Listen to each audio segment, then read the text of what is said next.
Bismillahirrahmanirrahim. Assalamualaikum warahmatullahi wabarakatuh. Alhamdulillahi rabbil alamin. Wassalatu wassalamu ala rasulillahil karim Sayyidina Muhammadin wa ala alihi wa sahbihi ajma'in wa ba'd.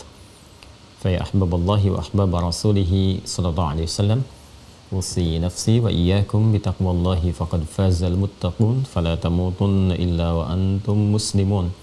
Faqala ta'ala ya ayyuhalladzina amanu taqullaha haqqa tuqatih wa la tamutunna illa wa antum muslimun.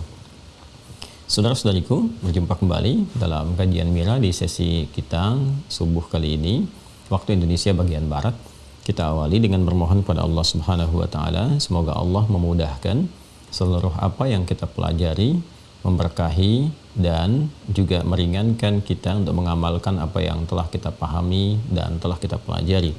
Semoga Allah memberikan kekuatan, hidayah, taufik kepada hamba-hamba yang berkehidupan namun belum beriman sampai dengan detik ini, agar mereka beriman, bersyahadat sebelum wafat kembali kepada Allah Subhanahu wa taala. Semoga Allah juga merubah, melembutkan para pelaku maksiat untuk mau bertobat dan kembali meniti jalan terbaik untuk mendapatkan kemuliaan di sisi Allah Subhanahu wa taala. Di sesi kali ini kita akan mencoba untuk memasuki bab baru sebagai persiapan menuju Ramadan. Terkait dengan fikih salat, kita akan cukupkan terlebih dahulu, dan ini kita telah semakin mendekat kepada Ramadan. Karena itu akan lebih baik kita sejenak untuk mengkhususkan kajian memasuki persiapan bulan Ramadan, yang dengan itu mudah-mudahan ketika sampai Ramadan harapan kita tinggal memaksimalkan apa yang telah kita pelajari dan mengimplementasikan semua rencana yang telah kita siapkan, sehingga fokus kita hanya kepada ibadah dan maksimal bertakarub meningkatkan takwa kepada Allah, karena pengetahuan-pengetahuan terkait dengan Ramadan sudah kita tuntaskan. Dan ini sejatinya memang langkah-langkah yang dibimbing oleh wahyu demi mempersiapkan diri memasuki bulan Ramadan. Jadi penting untuk diketahui apa yang akan kita bahas untuk menguraikan terlebih dahulu bagaimana persiapan Nabi Shallallahu Alaihi Wasallam memasuki bulan Ramadan yang dibimbing langsung oleh Allah Subhanahu Wa Taala melalui turunnya wahyu. Seperti apa kondisi di Al-Madinah Al-Munawwarah di awal masa hijrah saat ayat puasa itu diturunkan oleh Allah Subhanahu Wa Taala kepada Rasulullah Sallallahu Alaihi Wasallam, dan bagaimana nanti kandungannya serta implementasi dari ayat dimaksud melalui penunaian ibadah puasa seperti diperintahkan oleh Allah, ditunjukkan oleh Nabi Sallallahu Alaihi Wasallam, dan menjadi kurikulum kehidupan yang kita tunaikan sebagai bentuk ibadah kepada Allah Subhanahu Wa Taala. Itu yang coba kita akan kaji, dan beberapa turunannya akan menyajikan menu-menu tersendiri. Ya, dan insya Allah teman-teman sekalian yang sudah ke Mira, penting bagi saya untuk mengingatkan bahwa saat Anda masuk ke Uwah Corner itu kan Anda mendapatkan paket ya. Nah, ini bukan paket biasa. Saya sudah men-set dari awal itu akan ada kesesuaian dengan kebutuhan-kebutuhan pokok ya. Ini pendampingan dari catatan penuntut ilmu penting untuk diketahui. Selain ini menjadi bagian dari Anda untuk mencatat ya, catatan penuntut ilmu ini, di dalamnya nanti ada barcode ya terkait dengan kajian Aku Suka. Itu ayo kultum sejenak ya untuk berbuka. Itu barcode-nya nanti akan juga diberikan penunjuk-penunjuk yang terhubung kepada ta'lim-ta'lim khusus yang nanti saya isyaratkan. Jadi barcode itu luas. Ya, ada barcode yang khusus terkait dengan materi Ramadan, ada barcode yang khusus nanti terkait materi-materi spesifik. Jadi ketika saya ingin menyampaikan kepada Anda, saya hanya ingin mengatakan tolong scan, ya kan, yang kesekian. Itu ada 30 di situ ya, 1 sampai dengan 30. Jadi nanti isinya bisa saja berubah tergantung dari pesan-pesan yang saya sampaikan. Jadi kalau sudah Anda terhubung misalnya, nanti kalau saya katakan di dalamnya ada kajian tentang sholat ya, Anda scan untuk materi sekian. Boleh jadi nanti petunjuk-petunjuk untuk ujian dan sebagainya. Jadi ini jangan sampai hilang. Ya. Dan yang kedua adalah terkait dengan persiapan puasa. Ada yang tentang makna ayat puasa, walaupun mungkin beda-beda cover luarnya, tapi isinya serupa. Ya, karena ini sudah kita siapkan betul. Ya, kita menghitung dari mulai materi akidah, sholat, begitu mau masuk puasa, buku ini akan digunakan. Ya, sholat kita terangkan, akidah telah kita bahas tuntas sekitar 60 video lebih. Ya, maka ketika masuk ini disiapkan. Ya, ini dua ini yang paling pokok, yang penting. Ya, yang 3 nanti itu tambahan, ya itu tambahan dari wakaf teman-teman ditambahkan ke situ untuk menguatkan sisi Qur'annya. Jadi nanti jangan salah, insya Allah kita pun akan menguatkan Qur'an. Ya, jadi nanti akan ada program untuk hafalan Quran, ya sepanjang kita belajar, bahkan sepanjang kita berkehidupan, nanti akan dibimbing dan nanti akan dilingkan ke STUAH juga, ya. Jadi nanti ada untuk yang setoran, misalnya setoran dasar, ya, kemudian juga penguatan-penguatan, cara-cara menurunkan metode menghafal Quran kepada keluarga, kepada anak-anak, itu akan masuk dan itu jangan sampai hilang. Ya, tolong disimpan karena nanti ketika masuk babnya, ketika masuk pembahasannya itu akan digunakan. Dan kebanyakan nanti kajian yang 3 buku yang tambahan itu yang diberikan sebagai hadiah teman-teman sekalian, nah, itu nanti akan banyak digunakan saat offline. Ya, saat offline Anda akan mungkin dapat undangan, di situ nanti ada optimalisasi baik bagaimana metode menghafal dan juga mengajarkan kembali, dan terlinkkan nanti dengan STUAH, Sekolah Terbuka Usahakan Al-Quran Hafal. Kita sudah menyediakan 100 musyrif di situ, ya, untuk standby, musyrif dan musyrifah. Jadi yang ikhwan ke ikhwan, yang akhwat ke akhwat, laki-laki dengan laki-laki, ada ustadznya, perempuan dengan perempuan, ada ustadzahnya. Ya, nah karena itu untuk pembahasan di pertemuan kali ini, saya mengingatkan bahwa buku yang telah Anda dapatkan dijaga betul dengan baik, ya, terutama nanti ada yang spesifik terkait dengan pembahasan yaitu tentang Ramadan. Covernya ini ada 2, ya, yang biru dengan yang ada coklat, ya coklat gelap. Ada sebagian teman-teman yang di Zoom sudah mengangkat dan itu sudah mengetahui. Itu akan sangat penting untuk dipahami menjelang Ramadan. Baik, kita akan mulai. Mengapa kita mengaji persiapan-persiapan Ramadan jauh sebelum Ramadan? Nah, saya ingin sampaikan dulu kepada teman-teman pembuka, pengantar terkait dengan fikih siam ini, fikih tentang puasa khususnya dengan Ramadan, pada 2 pembahasan utama di sesi mukaddimah kita kesempatan subuh kali ini. Baik, kita mulai. Bismillahirrahmanirrahim. Di awal masa Nabi Muhammad SAW berhijrah ke Yathrib atas perintah Allah Subhanahu wa taala, dan kelak Yathrib ini akan berganti nama menjadi Al-Madinah Al-Munawwarah.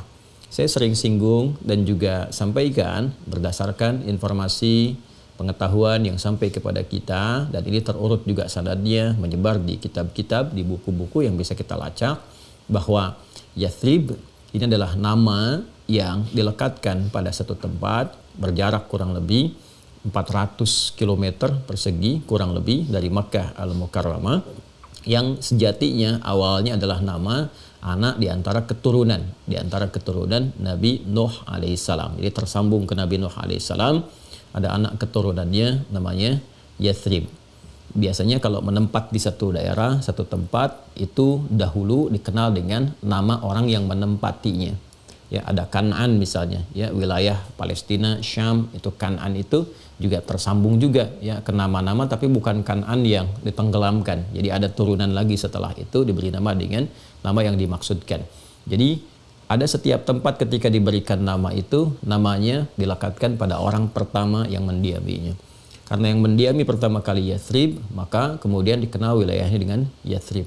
Di situ secara singkat kemudian terhimpun banyak etnis, ya, bahkan dari keyakinan-keyakinan yang umumnya semuanya adalah dari kalangan Arab, tapi dari suku-suku yang berbeda-beda dan keyakinannya juga cukup heterogen. Ditemukan di situ dari mulai yang Yahudi misalnya ada sudah berkehidupan di Madinah pada masa itu, kemudian juga dari 2 suku besar yang mereka asal mulanya keturunan dari wilayah Yaman, yaitu Aus dan Khazraj, ya, sudah juga ada di sana berkehidupan. Juga penduduk-penduduk yang lainnya berkumpul di sana, ya, mereka juga berinteraksi secara sosial, dan persoalan terbesarnya kemudian ini klasik sekali, ya, ada kebiasaan-kebiasaan umat Yahudi yang terwariskan dari generasi-generasi sebelumnya yang selalu ingin dominan, ya, dalam sistem kehidupan masyarakat, baik di sisi pemerintahan apalagi ekonomi, gitu ya, itu sangat sekali mereka fokus di dalamnya, kemudian dari politik dan yang lainnya. Nah, ketika Aus dan Khazraj ini juga punya keunggulan di bidang ekonomi dan rata-rata ahli dagang, ya, praktek bisnisnya itu sangat kuat sekali. Jadi kalau kita melihat sejarah orang-orang turunan Yaman ini juga menguasai di bidang bisnis yang cukup baik. Nah, karena itu ketika bergaul, ya terutama di pergaulan-pergaulan bisnis di sektor ekonomi ini, itu cukup luar biasa. Mereka bisa saling berimbang, kadang mengungguli dan sebagainya, sehingga tampil pada saat itu menjadi hartawan-hartawan terbaik, juga sukses di bidang bisnis. Nah, karakter-karakter yang melekat pada genealogi Yahudi yang berketurunan, kalau Anda simak apa yang pernah saya sampaikan dan belum kita teruskan ya, dulu berhenti di pengasuhan Nabi Musa alaihissalam ketika awal terlahir, itu ada karakter-karakter khas ya, di kalangan orang-orang Yahudi yang bahkan diabadikan dalam Al-Quran, di Quran surah kedua Al-Baqarah ayat 120 itu. Walan tarda ankal yahudu walan nasara hatta tattabi'a millatahum. Kan? Nah, itu untuk Yahudi pakai lan, ya, untuk Nasrani pakai la. Walan tarda ankal yahudu, dan sulit sekali, kan? Engkau tidak akan mendapati orang-orang Yahudi itu sulit sekali ridha, kan? Ridha itu dalam arti bisa menerima, kan? Bisa lapang. Dan ankal yahudu walan nasara, tidak juga orang Nasrani. Nah, yang ketika masuk kepada Nasrani itu menggunakan la, bukan lan. Jadi kalau lan itu padanannya dalam bahasa Inggris never, gitu kan? Tidak akan pernah diterjemahkan di dalam terjemahan mushaf. Kalau kita terjemahkannya agak cukup halus, yaitu sulit sekali, gitu kan? Walan tarda ankal yahudu, dan orang-orang Yahudi itu sulit sekali untuk memberikan kesempatan kepada kamu ridha, menerima, gitu kan? Dan tidak juga orang Nasrani, ya, tapi orang Nasrani menggunakan la. Kalau la itu masih ada peluang. Jadi lebih mudah berinteraksi dengan orang Nasrani dibandingkan dengan orang Yahudi. Dalam hal apa? Hatta tattabi'a millatahum, sampai engkau mengikuti ya sistem yang mereka tetapkan. Millah itu, teman-teman sekalian, itu seringkali ada yang menerjemahkan dengan agama, gitu ya. Padahal millah itu lebih kepada konsepsi kehidupan, sistem berkehidupan. Di dalamnya termasuk agama, termasuk bagaimana kemudian sistem di perekonomian, sistem di politik, gitu kan, dan sebagainya. Nah, ini selalu ingin dominan karakternya. Nah, itu nyata sampai dengan sekarang. Yahudi ingin selalu dominan di bidang ekonomi, di bidang politik, kan? Kalau perlu bagaimana memonopoli sesuatu dan sebagainya. Nah, itu di era-era kehidupan saat Nabi awal hijrah pun, ya, itu suasana itu nampak. Nah, secara saya tarik mundur dulu ke belakang ini untuk menggambarkan suasana sebelum sampai ke fikih pembahasan tentang ayat Ramadan, ya.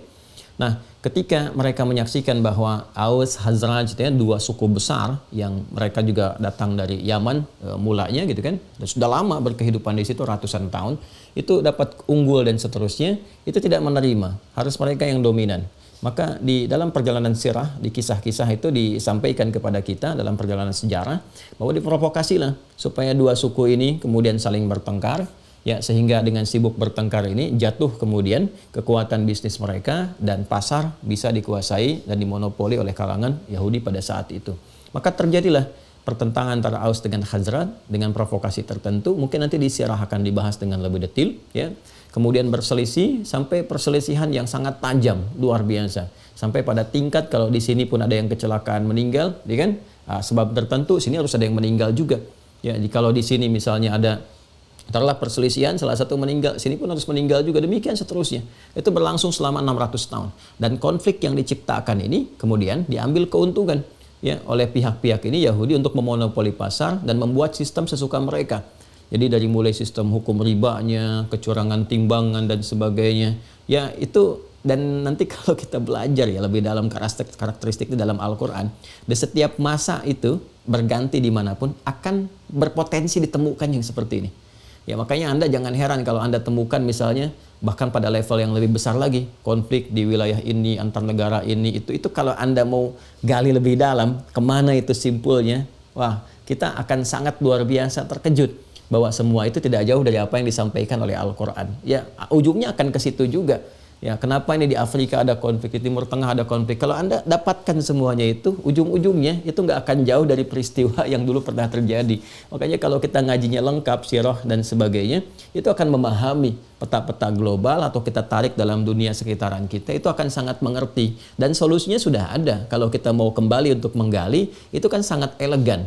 Nabi mengatasi itu dengan cara yang elegan, tanpa pertumpahan darah, ada piagam Madinah, dan mengembalikan secara sadar. Jadi orang mengerti, ya, ayat-ayat itu membimbing akal untuk memahami, logisnya seperti ini, lalu membimbing hati, oh iya harusnya seperti ini, lalu semua berkesadaran. Ketika semua berkesadaran, tampillah kemudian adab, maka muncullah kemanusiaan yang beradab, lalu bersatu. Ketika bersatu itu dipersatukanlah kemudian Aus dengan Khazraj. Jadi ketika Nabi datang, nah ini situasinya masih seperti tadi. Makanya Nabi pernah berkomentar, itu seburuk-buruknya pasar yang ada pada saat itu, ya pasarnya di Yathrib. Ya, karena kecurangan ada, kemudian riba juga banyak, dimonopoli, dan sisi lain yang lainnya diperselisihkan. Maka secara kondisi antropologisnya dan sosiologisnya di masyarakat Yathrib pada saat itu, ada resesi ekonomi, jatuh, ya, karena kondisi pasarnya dimonopoli satu pihak dan memang sangat jauh tertinggal. Kemudian juga tata kelola kotanya juga cukup kurang bagus. Kemudian yang ketiga itu ya sisi sosialnya banyak pertentangan, itu keadaan yang dihadapi. Tapi luar biasanya karakter orang-orang Madinah, ya orang-orang Yathrib yang ada pada saat itu, karena mereka tinggalkan di wilayah yang cukup subur berbeda dengan Mekah, ya ada karena hikmah tertentu. Ini memberikan karakteristik, ya memberikan cara untuk berperilaku. Makanya ketika melihat orang-orang Yathrib itu beda dengan Madinah. Kalau di suasana beda dengan Mekah. Kalau di Mekah itu kan keadaannya gersang, ya kan, batu-batu, kemudian juga jarang tumbuh air, jarang tumbuh tanaman, ya sumber-sumber air sulit ditemukan, sehingga memberikan karakter yang agak keras. Di Madinah kita temukan lahan pertanian, ya ada lahan yang cukup subur, sehingga ini memberikan satu pengaruh untuk berperilaku. Ini sudah wajar, ya. Ada kan kajian juga khusus bagaimana lingkungan memberikan pengaruh terhadap karakter. Dan Nabi sudah berikan kepada kita petunjuknya. Ya kullu mauludin yuladu 'alal fitrah fa abawahu yuhawidanihi aw yunassiranihi aw yumajjisanihi, kan? Nah, setiap manusia terlahir berdasarkan fitrahnya, maka lingkungan yang berada di sekitaran dia, bisa bapaknya, bisa keluarga besarnya, bisa kampus, ya, bisa juga tempat dia bergaul, itu mempengaruhi bagaimana dia berperilaku, bahkan bisa keluar dari fitrah, ya menjauh dari Allah, bisa memeluk keyakinan-keyakinan yang lain. Maka jangan heran kalau ada orang misalnya tinggalnya dekat wilayah pantai, tapi suara yang muncul bisa lebih keras. Orang dekat dengan ke hutan, orang dekat dengan suasana di perkotaan, itu karakteristik bisa memberikan pengaruh. Madinah seperti itu. Ya, karena itu ini menariknya dengan karakter demikian masih ada dalam berinteraksi itu, masih ada kelembutan, sopan, beradab dan sebagainya. Dan sebagian di antara mereka sudah menemukan secercah harapan, menemukan cahaya. Karena ada yang sudah datang ke Mekah, dapat info, menggali lebih dalam dan berbaiat kepada Rasulullah SAW. Jadi di tengah suasana umumnya keadaan di Yathrib pada saat itu, ya keadaan ekonomi yang tadi saya katakan, ya cukup bahkan jauh di bawah resesi. Kemudian juga ada konflik sosial yang berkepanjangan, sudah 6 abad, 600 tahun, belum selesai. Tapi ada harapan di antara mereka, ada yang sudah pernah ke Mekah, berbaiat pada Rasulullah dan menyiapkan fondasi. Ya, pondasi disiapkan di wilayah Yathrib itu untuk menerima kedatangan Nabi SAW. Jadi ketika datang Nabi itu memang sudah viral di kalangan Madinah. Orang Yahudi pun sudah tahu. Ya, karena jauh sebelum itu mereka sudah mengetahui bahwa di tahun-tahun sebelumnya itu kan di usia Nabi 53 tahun. Ya, 53 tahun. Yang paling menariknya bahkan di usia Nabi sejak dini, waktu diajak pamannya itu Abu Talib untuk berdagang, ya kan?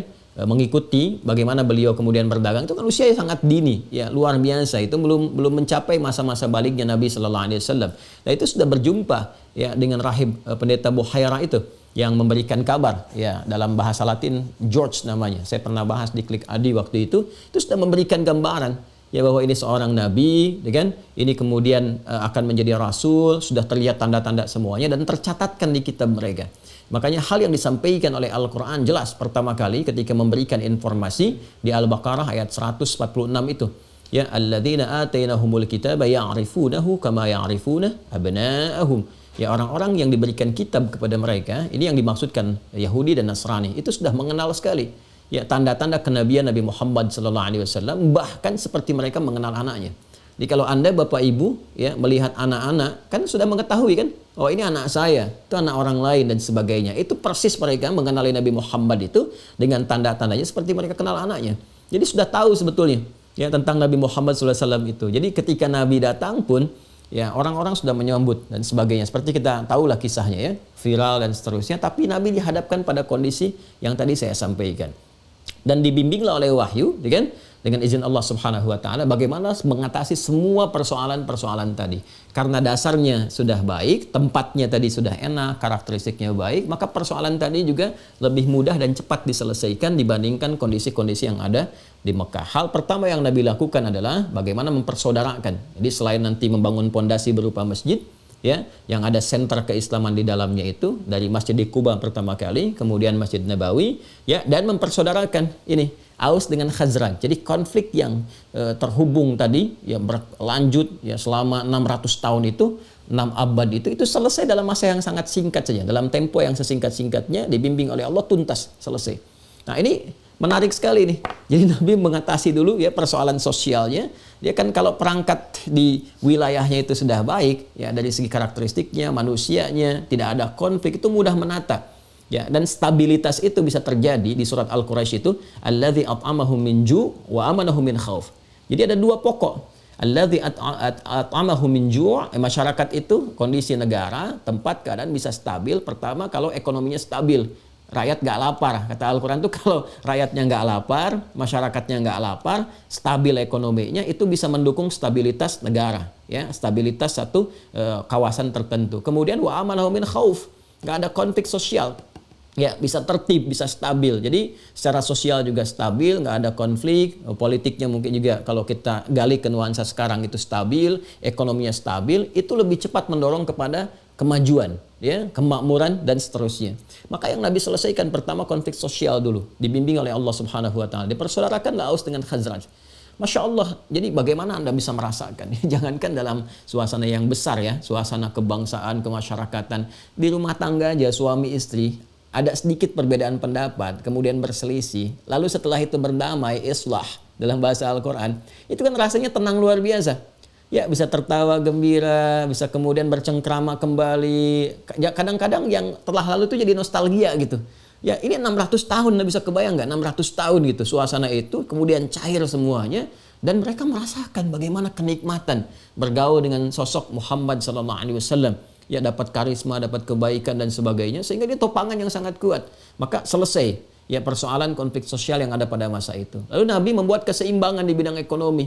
Ya, Nabi kemudian memberikan satu miniatur pasar yang pada saat yang bersamaan di-compare juga dengan pasarnya orang-orang Yahudi. Jadi Nabi tidak menghancurkan pasar orang Yahudi, ya, tapi mendorong masyarakat sekitar untuk menciptakan keseimbangan, dibuat kemudian pasar yang baru, ya, di pasar itu diberikan kewajaran-kewajaran, harga yang bisa dijangkau masyarakat, keadilan, kejujuran dan sebagainya. Sehingga dengan sendirinya apa yang terjadi? Ini kan nggak bisa kemudian menyoal, ya, karena memang ini persaingan kan di bidang bisnis dan persaingannya terbuka. Ya, tidak pernah menampilkan misalnya sesuatu yang buruk, ya, respon-respon yang kasar, tidak berniat menghancurkan, hanya menampilkan apa adanya sesuatu yang baik. Pada akhirnya apa? Lama-kelamaan pasarnya orang Yahudi pun itu ikut sistemnya pasar yang dibuat oleh Nabi. Jadi harganya kemudian bisa sesuai, semuanya rata, jadi sejahtera lah. Pada saat itulah kemudian resesi ekonomi bisa diselesaikan, konflik sosial juga tuntas, maka berubahlah suasana itu menjadi suasana kota yang tadinya cukup tertinggal, jadi suasana kota tercerahkan, pasarnya maju gitu kan, memberikan kemudian atas sesuatu yang indah, inspirasi ya kepada banyak tempat. Kalau orang Arab mengatakan satu cahaya gitu kan, cahaya dalam bahasa Arab cahaya itu nur. Kalau ada inspirasi cahaya diberikan yang baik untuk orang disebut dengan munawwar. Ya, suasana kota disebut dengan Madinah karena ada taknya, maka munawwar pun ditambahkan tak di ujungnya. Maka dikenallah sejak saat itu dengan nama Al-Madinah Al-Munawwarah. Jadi berubah bagaimana risalah kenabian itu yang dibimbing oleh Allah Subhanahu wa taala mampu merubah satu tempat itu ya berubah jadi suasana kota berkemajuan dan mencerahkan serta memberikan inspirasi. Maka ketika suasana sudah enak ya mendapatkan aura-aura tadi, maka dibuatlah sebuah konsensus. Ya, konsensus kebangsaan, kemasyarakatan dalam bentuk piagam Madinah itu. Yang dulu akan mencoba di copy paste itu dalam bentuk piagam Jakarta saat awal kemerdekaan. Tapi itu nanti pembahasan yang berbeda. Kita fokus ke sini dulu, ya. Nah, di titik ini yang sangat menarik adalah ketika sudah ada piagam Madinah jadi maju dan sebagainya. Ya tadi yang saya katakan, ya, Yahudi itu kan punya genealogi yang terwariskan beberapa karakternya. Makanya kalau ngaji bab tentang Yahudi di Quran itu menjadi penting menurut saya itu. Sangat penting ya, dan semua kalangan, terutama stakeholder atau kalangan dengan passion tertentu. Anda kalau bisnis harus tahu tuh, kalau bisnis Anda tuh jangkauannya global. Ya. Kemudian kalau Anda di birokrat misalnya ya, atau di pemerintahan dan sebagainya, itu mesti mengerti, karena ketika berhadapan dengan suasana global ya, akan ada geopolitik nanti, geopolitik, geostrategis, geoekonomi dan sebagainya, itu perlu diturunkan, ngajinya mesti tuntas. Kalau enggak siap, hancur. Hancur. Karena terjadi dahulu. Apa yang terjadi? Pada masa lalu, itu ketika nampak suasana kesejahteraan, ya, sebagian kalangan itu nggak menginginkan. Maka nanti ada provokasi-provokasi yang dimunculkan. Siapa yang disentuh? Yang disentuh itu bukan orang Yahudinya lagi. Yang disentuh itu ternyata orang lokal yang ambisi ingin mendapatkan kedudukan, jabatan. Ya, siapa diantaranya? Nanti ada Abdullah bin Ubay bin Salul. Maka diberikan provokasi, ini loh seharusnya kamu yang tampil jadi orang berpengaruh, jadi pejabat dan sebagainya. Tapi dengan kedatangan Muhammad SAW ini, posisi kamu terancam nih. Jadi kan, karena posisi kamu terancam, kamu harus mencoba nih mengumpulkan kembali semangat kesukuan, semangat dibawa nasionalisme awal. Ini kan pendatang. Ini isu-isu itu dibangun. Ya, sehingga apa yang terjadi? Ya coba aja masuk Islam dulu supaya dapat pengaruh dan sebagainya. Maka masuk Islam, dan ini dasar-dasar nifak nanti yang muncul, yang terkontaminasi dengan penyakit nifak, yang benih-benih ini menjadikan munafik. Dan ini akan luar biasa, dan dahsyatnya sampai sekarang ada jejaknya, bisa dilacak gitu.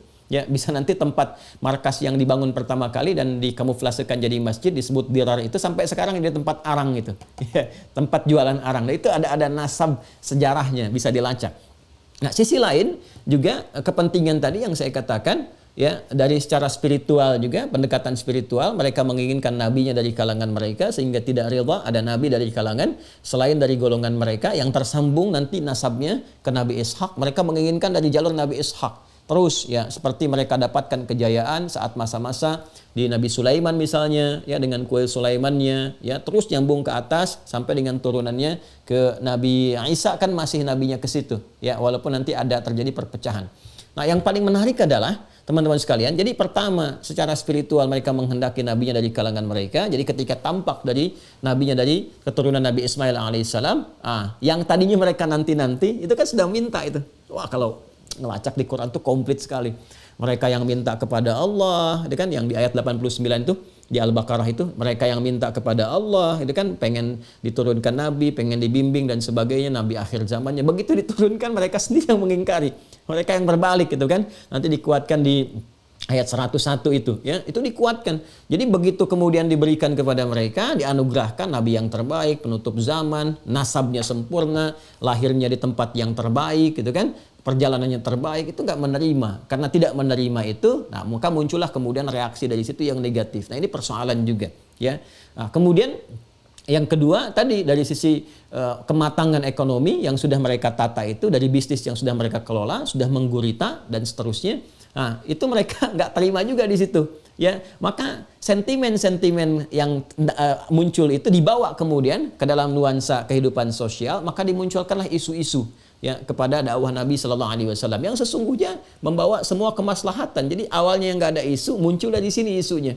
Ya, apa diantara isunya? Isu yang kiblat yang kemarin saya pernah sampaikan itu. Itu lihatlah katanya umatnya Muhammad SAW. Katanya risalah penutup, risalah yang terbaik. Padahal mereka tahu itu. Ya, tapi kiblatnya kok masih ngikutin kiblatnya kita katanya kan, ke kuil Sulaiman. Maka turunlah Al-Baqarah ayat 142 itu. Saya qulu sufahu minan nasi ma wallahum an qiblatihim allati kanu 'alaiha. Kan? Maka ketika mereka komen dan sebagainya tentang kiblat itu, turun dulu Al-Baqarah ayat 144 yang sekarang 144, qad nara taqalluba wajhika fis sama falanuwalliyannaka qiblatan tardaha. Maka direspon oleh Al-Qur'an ketika mereka menyoal ya, selama 16 bulan kan sampai 17 bulan Nabi menghadapnya kan ke arah Masjidil Aqsa, seperti yang pernah saya terangkan di pertemuan-pertemuan lalu. Lalu mereka komen dan seterusnya, turun ayat ya, dari turun ayat ini dipalingkan ke arah Masjidil Haram, itu pun masih disoal juga. Tuh yang nggak konsisten, kemarin katanya ke Masjidil Aqsa, sekarang ke Masjidil Haram. Itu yang ayat 142. Maka dijawab oleh Allah dengan 143-nya dan seterusnya. Ini sudah tuntas saya terangkan di pertemuan yang lalu. Nah, saat yang bersamaan juga di situasi Nabi awal hijrah, masuk hijrah ke Yathrib tadi, mengelola jadi suasana Al-Madinah Al-Munawwarah, Nabi sebetulnya dibimbing oleh wahyu untuk membangun suatu pendekatan yang baik ya kepada semua kalangan, semua suku termasuk Yahudi. Apa di antaranya? Nabi melihat kebiasaan-kebiasaan mereka apa yang bisa diadaptasi yang sekiranya tidak bertentangan dengan syariat, yang dengan itu bisa melunakkan hati. Ya, seperti saya sampaikan, Anda misalnya dari Jawa bertugas ke Sumatera. Ya, di Islam itu ada fikih untuk mempelajari lingkungannya dulu. Ya, apalagi jadi diplomat nih. Ya, Anda bertugas kemana diplomat, jangan sampai ditugaskan di tempat tertentu di Yunani tapi nggak bisa bahasa Yunani. Bagaimana bisa berkomunikasi dengan orang-orang di sana? Ya, ditugaskan jadi dubes di Italia tapi nggak bisa bahasa Italia misalnya. Ya, ditugaskan di Eropa, di Amerika nggak bisa bahasa Inggris, nggak bagus bahasa Inggris. Bagaimana bisa berkomunikasi? Kan? Maka bahasa setempat tuh dikuasai sangat-sangat bagus ya. Anda dari Jawa ke Sumatera belajar bahasa di sana. Sumatera Barat belajar bahasa Padang misalnya, kan? Bahasa Minang misalnya, sehingga bisa berkomunikasi, berbaur, dan itu akan melembutkan jiwa, diterima dengan baik gitu. Ya, maka apa yang diadaptasi oleh Nabi, yang dibimbing oleh syariat, dilihat. Oh, diantaranya mereka punya kebiasaan puasa di 10 Al-Muharram itu. Ya, maka ketika dilihat, ditanyakan, dikonfirmasi, Nabi sebetulnya tahu karena dibimbing wahyu. Cuma untuk terdengar di lisan mereka, saat didengar itu dikonfirmasikan, diberikan infonya kepada umat Nabi Muhammad SAW yang telah beriman, maka diperdengarkan lewat lisan, langsung di lisan mereka itu lebih kuat pengaruhnya ketika direspon nanti oleh Nabi SAW dibandingkan Nabi sendiri yang langsung menyampaikan. Ini metode yang dibimbing langsung oleh wahyu. Ya, seperti Allah Subhanahu wa taala langsung mengklarifikasi kepada lisan iblis itu untuk menunjukkan langsung di lisannya. Kenapa dia nggak mau hormat kepada Adam? Ya, mudah bagi Allah menetapkan kamu sombong. Makanya di Al-Baqarah ayat 34, pembukanya dikatakan aba wastakbar. Wa idh qulna lil malaikati isjudu li Adam fasajadu illa iblis aba wastakbar. Dia nggak mau hormat, sujud karena sombong. Ya, tapi kalau kemudian Allah tetapkan, ada potensi nanti dia mengingkari. Saya nggak sombong kok. Kan? Nanti bisa ricuh tuh suasana pada saat itu kan. Dan Allah maha mengetahui, maha bijak, maha tahu. Karena itu langsung diperdengarkan di lisan iblis itu supaya terdengar oleh semua. Itu ada di Quran surah ke-7 Al-A'raf ayat 12 itu. Qala ma mana'aka alla tasjuda idh amartuk. Ya, hei iblis, kenapa kamu nggak mau sujud hormat kepada Adam ketika aku perintahkan? Itu untuk mengonfirmasi. Lalu keluarlah di lisannya, ana khairum minhu khalaqtani min narin wa khalaqtahu min tin. Ya, aku lebih hebat dibandingkan dengan Adam. Ya, karena kau ciptakan aku dari api, kau ciptakan dia dari tanah. Nggak level, yang lebih tinggi harus hormat kepada yang rendah. Keluar di lisan, diketahui oleh semua. Jadi malaikat tuh jadi tahu, oh yang selama ini kelihatannya rajin ibadah dan sebagainya punya potensi begini. Kan? Jadi nampak tuh. Karena itulah Nabi SAW dibimbing juga untuk mengonfirmasi kepada lisan orang Yahudi pada masa itu, kalian kenapa puasa di 10 Al-Muharram ini? Mereka mengatakan ini puasa yang terwariskan sejak eranya Musa alaihissalam ketika ditolong oleh Allah Subhanahu wa taala dari kejaran Firaun yang ditenggelamkan kemudian Firaun itu, dari situ disyukuri dan berpuasa untuk mensyukurinya. Di hari ke-10 Asyur, maka dikenal dengan Asyura. Itu awal sejarahnya puasa Asyura. Ya, maka Nabi mengatakan ahlu ahaqqu minkum bi Musa. Bima makna, kurang lebih Nabi mengatakan kami lebih berhak untuk mengikuti ya syariatnya Musa itu, karena memang syariat Islam yang dibawa Nabi Muhammad itu menyempurnakan, mencakup semuanya. Ya. Maka Nabi mengatakan puasa semua. Jadi satu sisi Nabi ingin memberikan kesan bahwa ini loh yang benar dari Musa itu ini. Ya. Jadi kalau Nabi, ini banyak sekali hikmahnya Masya Allah. Nabi perintahkan kepada umat pada masa itu, kalian ikut puasa. Puasa kata Nabi. Ya. Jadi satu tujuannya untuk menghadirkan, melunakkan pendekatan-pendekatan terbaik dengan mengadaptasi itu semua, jadi ada adaptasinya di dalamnya. Ketika kemudian itu dipraktikkan dan nampak di lisan mereka sendiri, disampaikan, direspon, itu setidaknya memberikan sifat kelunakan ya pada jiwa-jiwa atau kalbu-kalbu orang Yahudi pada masa itu, sehingga bisa menerima risalah Islam ya, dengan baik. Yang kedua, ingin memberikan kesan pendahuluan. Ya, bahwa yang benar itu yang dipraktekkan, jangan disimpangkan ajaran Nabi Musa. Kamu udah tahu yang ini bisa ada puasa Asyura, ada yang benar. Kenapa sekarang kamu menyimpang dari praktek-praktek itu? Kamu dilarang kemudian berbuat curang, kamu curang. Dilarang berzina, kau zina. Dilarang membunuh, kok membunuh gitu kan? Padahal syariat Musa ini kamu tahu yang benarnya seperti ini.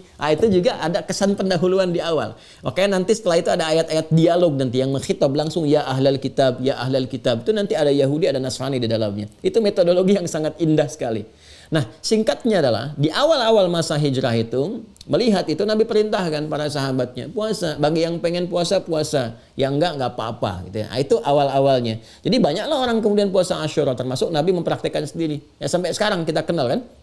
Ya, puasa sunnah itu. Jadi semua puasa teman-teman sekalian, puasa. Nah, yang menarik adalah awal-awal mereka senang juga tuh. Wah, pada puasa umat Islam. Lama-lama muncul lagi seperti yang tadi saya sampaikan. Ya, karakteristik itu. Wah, maka jadi isu.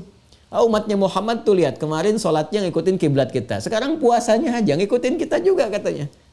Jangan-jangan ajarannya KW gitu kan. Nah itu ya gambaran-gambaran itu isu disebarkan tuh. Jadi hoax itu sudah lama diproduksi. Jadi ada produsen hoax di masa-masa Nabi itu sudah ada, ditebarkan dan seterusnya. Sehingga ketika itu menyebar di masyarakat Islam kan biasa. Kalau awam kan pasti mengadu ke atas. Ini gimana ini solusinya? Apa benar risalah ikut-ikutan dan sebagainya? Nah, maka merespon itu semua, inilah hikmahnya. Allah menjawab sekaligus menerangkan bagaimana kebiasaan puasa itu dibangun di masa lalu. Umat-umat sebelum Musa ada yang puasa apa enggak, kan? Umat setelah itu puasa apa enggak dan sebagainya. Diturunkanlah satu ayat ini mencakup jawaban dari semua keadaan pada saat itu. Jadi meruntuhkan klaim Yahudi juga sebagai masyarakat atau kaum atau umat yang sebetulnya punya jasa dalam mewariskan puasa, dibantah nanti dengan satu ayat ini. Yang kedua, umat Islam, Nabi Muhammad SAW sebagai nabinya pada masa itu diberikan yang paling istimewa, melebihi apa yang didapatkan umat-umat sebelumnya, untuk memberikan kesan bahwa kalau Allah berkehendak, nih diberikan yang paling bagus, yang terbaik. Kalau kamu kemudian benar menunaikannya, dapat ini, dan sebagainya. Ya, jadi turun satu ayat spesifik sekaligus dengan turunnya ayat di waktu itu, di bulan itu, Allah langsung memberikan kesan kepada Nabi Muhammad untuk memberikan pembekalan sebelum sampai ke masa yang ditentukan itu. Kenapa? Karena ini momennya spesial, keistimewaannya banyak, sangat agung, sangat luar biasa, dan fitrah kehidupan itu mengatakan, memberikan isyarat bimbingan, setiap momen yang besar, yang istimewa, yang agung, tentu persiapannya juga dibutuhkan dengan tidak biasa.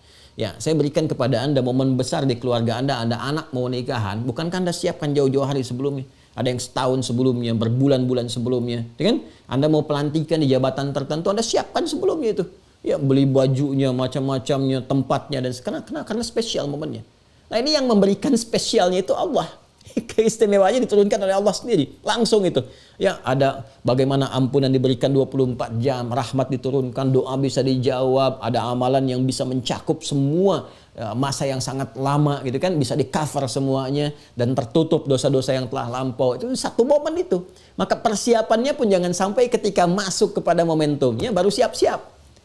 Ya, maka ketika itulah kemudian diturunkan di bulan Sya'ban, di hari Senin, tahun kedua Hijrah. Nah, inilah teman-teman sekalian. Di bulan Sya'ban, tahun kedua Hijrah. Ada yang merinci di hari Senin. Ya. Sudah ya? Wah, ini Masya Allah nih. Lahirnya hari Senin, kan? Menerima wahyu juga hari Senin.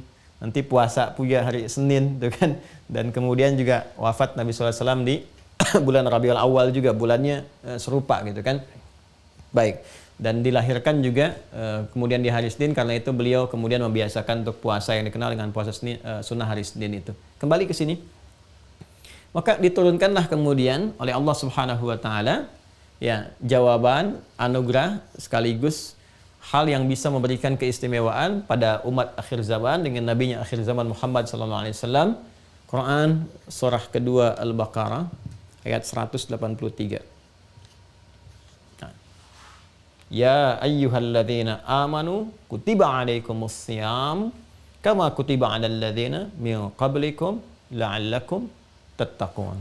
Nah, ini Quran surah kedua Al-Baqarah ayat 183. Itu turunnya di hari Senin di bulan Sya'ban di tahun kedua Hijrah. Ya, 2 tahun setelah Nabi berhijrah ke kota Yathrib yang telah berubah menjadi Al-Madinah Al-Munawwarah. Baik, pelan-pelan. Nah, dengan turunnya kemudian ayat ini, maka sejak detik itu ditetapkanlah kemudian satu ibadah yang menopang pondasi keislaman yang disebut dengan as-syiyam atau puasa itu. Ditetapkan bulannya Ramadan, ya. Nanti dijelaskan di ayat 185-nya disebutkannya Ramadan, syahrul Ramadan. Di kewajiban ini yang 183 dirinci nanti di ayat 185 dengan menyebutkan nama Ramadannya. Ya. Ini turunnya sampai 184 nih, wa 'alal ladzina yutiqunahu ya. Ya, nanti penjelasan bulannya ada di ayat 185-nya. Ini dengan turunnya ayat ini, Quran surah kedua ayat 183, 184, maka saat yang bersamaan ya, Allah memberikan respon secara langsung. Yang respon ini menggugurkan ya klaim orang-orang Yahudi yang pada saat itu membanggakan ritual yang telah kemudian mereka lakukan, yang diikutkan kepada syariat Musa alaihi salam, sekaligus juga ya dengan klaim yang dimaksudkan mereka mencoba untuk mereduksi nilai-nilai Islam, sekaligus mengolok-olok dan sebagainya. Direspon oleh Allah secara langsung yang menerangkan tentang bagaimana Musa diberikan risalah, bagaimana kekuatan dan keistimewaan puasa yang ditunaikan Musa dibandingkan dengan puasa yang sekarang, ya. Yang sekaligus juga respon ini menggugurkan klaim orang-orang Yahudi. Nanti kita akan jelaskan detail turunan-turunannya. Dan pada saat yang sama juga memberikan keutamaan, melebihi keutamaan momentum puasa yang ditunaikan umat-umat sebelumnya. Jadi respon ini terhadap Yahudi banyak nanti hikmahnya. Ya, ada yang meluruskan, menyadarkan kembali tentang syariat Musa secara bersamaan. Begitulah Allah memberikan hikmah dari sebuah peristiwa terjadi begini, turun hikmah. Karena itu kita diminta untuk beriman dulu. Kan iman kepada qada dan qadar itu materi simpul ke-6 itu sangat penting, sangat penting. Ya, jadi kalau kita mendalami qada dan qadar, memahami takdir bagaimana bekerja itu, hidupnya itu akan lebih lapang. Ya, lebih nyaman itu menata kehidupan. Karena ketika terjadi sesuatu, iman difungsikan. Nah, iman itu kalau kita yakin dulu, menerima dulu, hikmah akan datang membimbing. Oh, begini. Akal nanti dibimbing cara memahaminya. Oh, ini maksudnya, ini hikmahnya. Setelah itu kemudian tiba, solusi akan datang. Itulah hidup. Ya, jadi kalau kita mengerti tentang manajemen kehidupan, khususnya dari simpul yang ke-6, qada dan qadar itu akan mudah mengatasi problematika kehidupan yang kita hadapi. Ya. Nah, turun ini, apa kaitan dengan pembahasan kita? Ini turunnya ini di bulan Sya'ban. Seperti kita ketahui, Sya'ban itu kan urutannya ke-8. Ya. Di susunan bulan-bulan Hijriyah. Yang Hijriyah itu yang sekarang kita tetapkan, kan? Mengacu kepada proses awal hijrahnya Nabi Sallallahu Alaihi Wasallam. Insya Allah di sirah kita akan perdalam siapa yang mengusulkan ini, kenapa kemudian dipilihnya hijrah dan sebagainya, itu ada hikmahnya tersendiri, ada maknanya. Ya. Tapi kita kembali ke sini di bulan ke-8 dan penamaan bulan ini dari Al-Muharram sampai dengan Dzulhijjah bulan ke-12. Ya. Al-Muharram, kemudian Safar, Rabiul Awal, Rabiul Akhir, Jumadal Ula, Jumadal Akhirah, Rajab, Sya'ban, Ramadan, Syawal, Dzulqa'dah, Dzulhijjah. Itu sudah ada sejak zaman jahiliyah. Ya, sudah ada sejak zaman jahiliyah. Dan kemudian dilestarikan di masa Islam karena nggak bertentangan dengan syariat. Dan berkesesuaian nama-nama ini dengan hikmah syariat. Nanti saya jelaskan ya secara mendalam ketika masuk pada kata Ramadan. Kenapa nama Ramadan dipertahankan? Apa hubungannya dengan hikmah puasa? Itu semua ada korelasinya. Ya, ada korelasinya. Ini dari Al-Muharram sampai dengan Dzulhijjah. Ini Sya'ban ada di posisi yang ke-8. Sedangkan ayat ini ketika diturunkan menunjukkan kewajiban, perintah wajib untuk menunaikan ibadah siam, waktunya di Ramadan. Ramadan itu bulan yang ke-9. Ramadan, ya, itu bulan ke-9. Turunnya di bulan 8. Coba lihat. Kalau sholat kan seketika diturunkan ayat, seketika dilakukan kan? Coba masih ingat nggak tentang pindah kiblat itu? Ya, arah kiblat dari arah Masjidil Aqsa, Al-Masjidil Aqsa yang di Palestina, kan? Kemudian turun Al-Baqarah ayat 144, Quran surah 2 ayat 144, ya kan? Nabi sallallahu alaihi wasallam sedang menunaikan sholat di salah satu tempat, turun ayat ini seketika dirubah, yang menghadap ke sini pindah, berubah 180 derajat menghadap ke Al-Masjidil Haram. Al-Masjidil Haram. Di ayat yang turun, prakteknya dilakukan seketika. Ya. Tapi puasa unik. Puasa itu turunnya di bulan Sya'ban, tapi ayatnya langsung memerintahkan pelaksanaannya bulan Ramadan. diturunkan sebulan sebelum perintah itu ditunaikan. Berdasarkan surat dan ayat yang langsung Allah perintahkan dan memberikan isyaratnya. Apa hikmahnya kemudian? Allah turunkan perintahnya kurang lebih sebulan sebelum pelaksanaannya. Nah, ulama merinci ini semua dan memberikan kesan kepada kita. Kenapa perintah ini diturunkan sebulan sebelum pelaksanaannya? Satu, agar memudahkan umat ya pada saat itu melakukan persiapan dan adaptasi sebelum menunaikan ibadah siam Ramadan ini. Agar ada persiapan. Ya. Karena fitrah yang seperti saya sampaikan, sesuatu yang sangat istimewa itu butuh persiapan. Ya, butuh masa untuk menyiapkan diri sehingga bisa tampil maksimal ketika momennya tiba. Kan bisa paripurna kita dapatkan keistimewaannya ketika momentumnya itu hadir. Nah, karena itulah kemudian Allah Subhanahu wa taala menghadirkan perintahnya sebulan sebelum pelaksanaan ini supaya ada jeda, ada persiapan, ada adaptasi yang bisa dilakukan sebelum momennya tiba. Ini bagian pertama, ya, dan nanti akan jadi hikmah. Jadi hikmah karena nggak semua dari umat Nabi ini sudah terbiasa untuk menunaikan puasa selama sebulan. Ya, sebelumnya kan sudah ada ya pembiasaan puasa. Yang tadi hikmahnya tuh dari Asyura itu, ya kan? Nah, ada kan sehari, setahun dibiasakan puasa dulu, terus Senin, Kamis, kan belum ada yang sebulan penuh itu. Ya, jadi dibiasakan dulu, diberikan dulu kemudian gambaran supaya ada persiapan dulu. Jadi bisa siap-siap, menyiapkan mental, menyiapkan fisik, menyiapkan keadaan. Ya, bukan sekedar puasanya saja, tapi untuk meraih anugerah dan hikmah terbesar di balik ibadah siam itu. Satu ini. Ya. Kemudian yang kedua, juga untuk melihat, ya, untuk kita saat ini melihat bagaimana Nabi Shallallahu Alaihi Wasallam dibimbing oleh Allah pada saat itu langsung untuk memberikan pedoman kepada umatnya pada saat itu bagaimana menyiapkan Ramadan ini. Jadi selama sebulan ya sebelum Ramadan datang, itu Nabi memberikan bimbingan, memberikan contoh penyiapan-penyiapan, dengan sehingga dengan contoh yang Nabi sampaikan ini, dengan bimbingan-bimbingan, menerangkan keutamaan, kemudian Nabi praktekkan juga puasa di bulan Sya'ban ini untuk membiasakan sebelum sampai Ramadan. Nabi banyak, nanti ada hadis-hadis. Kita kalau sudah masuk nanti ke isinya, kita akan terangkan, tunjukkan dengan referensinya. Kitabnya mana, hadisnya apa. Ya kalau Anda lihat hadis Sayyidah Aisyah radhiyallahu taala anha ketika beliau menyampaikan, aku nggak pernah dapati Nabi sallallahu alaihi wasallam banyak berpuasa sunnah itu. Ya, bukan yang Ramadan kata beliau, banyak puasa di bulan Ramadan, banyak puasa di luar bulan Ramadan. Kalau Ramadan sempurna 30 hari karena wajib, di luar itu aku tidak melihat Nabi banyak menunaikan puasa kecuali yang aku lihat saat Sya'ban itu. Ya. Hikmahnya apa? Ternyata Nabi menyontohkan untuk melatih sebelum Ramadan supaya fisik terbiasa puasa dulu, memperbanyak. Ya. Jadi yang belum biasa dibiasakan dulu. Memperbanyak itu kan bisa relatif sesuai dengan keadaan kitanya. Ya, jadi hikmahnya apa? Sebelum puasa itu coba latihan dulu sebelum Ramadan tiba. Ya, bagi orang yang belum pernah puasa, puasa sehari itu udah banyak. Ya kan sebulan masanya tuh kurang lebih kan. Jadi bisa kita mulai dari yang nggak pernah puasa sehari dulu nih selama sepekan, Senin aja dulu. Nanti pekan kedua Senin dengan Kamis, ya kan? Coba tambahkan. Pekan ketiganya memperbanyak, silahkan 3 hari, 4 hari. Pekan keempatnya misalnya bisa 5 hari. Begitu masuk ke Ramadan sudah biasa fisiknya.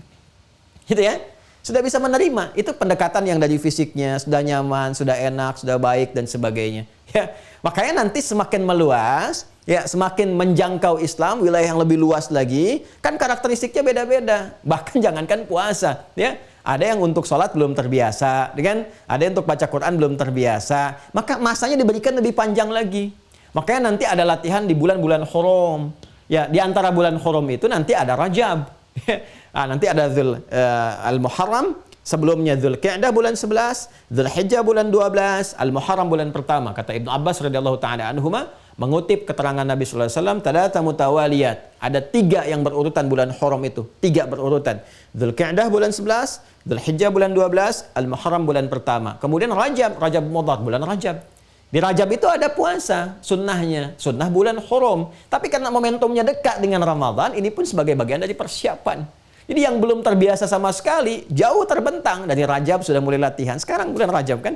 Ya, makanya disunnahkan kita puasa di bulan Rajab ini, ya sunnahnya mengikuti aspek hurumnya. Itu yang pertama, bulan Hurum.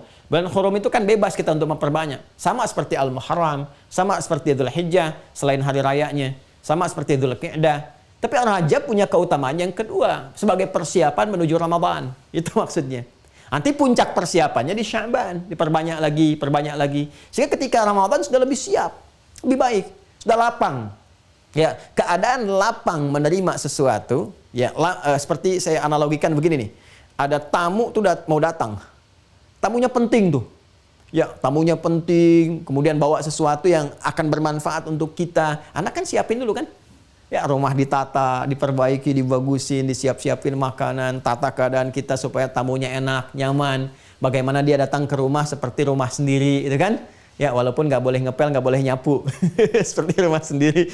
Jadi, nikmati aja gitu kan? Nah, makanya orang Arab tuh mengatakan begini, ketika tamunya datang, marhaba, ahlan wasahlan. Nah, itu jangan dikira kalimat biasa itu. Ahlan wasahlan. Nih. Ya. Ini asalnya nazaltum ahlan wa halaltum sahlan. Ini bisa dibalik juga, bisa, boleh. Bisa halaltum sahlan, nazaltum ahlan, boleh. Ya, bisa dibalik juga, halaltum ahlan, nazaltum sahlan. Ini asalnya. Nazaltum ahlan. Anda telah tiba di sini, silahkan jadi bagian dari keluarga. Nazaltum ahlan. Halaltum sahlan. Anda mau ngejakan apapun di sini boleh halaltum, dan silahkan semudah-mudahnya. Ya, mau ke toilet aksesnya mudah. Mau ke dapur aksesnya mudah. Mau ngepel mudah juga. Nah, ini asalnya nih. Disingkat kemudian dengan ahlan wa sahlan. Jadi kalau Anda nyambut tamu ahlan wa sahlan, dianggap keluarga. Kasih akses yang mudah. Ya, jangan ahlan wa sahlan mau ke toilet dipersulit. Mau minum, kemudian dikasih harga gitu kan, tidak. Kalau sudah ahlan wa sahlan, apalagi kalau ada di toko rumah makan ahlan wa sahlan gratis tuh. Ya, jangan sampai nanti ada ibu kandung pulang bayar. Ya, jadi kalau Anda pasang di restoran, di toko ahlan wa sahlan itu gratis tuh. Karena nazaltum ahlan, ke situ tuh jadi saudara, keluarga, dan aksesnya mudah semua. Ini gambaran ya. Lalu setelah itu mengatakan apa? Marhaban. Marhaban, ya, masya Allah, marhaban, marhaban. Nah, kalau marhaban umum sifatnya. Marhaban. Ya. Marhaban itu dari kata rahaba asalnya. Ya. Rahaba itu keadaan asalnya, keadaan hati yang lapang. Yang lapang, yang luas, sehingga dapat menerima apapun keadaannya. Ya, jadi saya sering katakan kalau cawan hati kita itu luas, besar. Ya, masalah yang besar pun jadi kecil dan hanyut. Ya, sudah hilang gitu, meresap. Anda taburkan garam ke danau yang luas, yang airnya tawar, segar gitu, Anda tebarkan segenggam pun, itu sudah.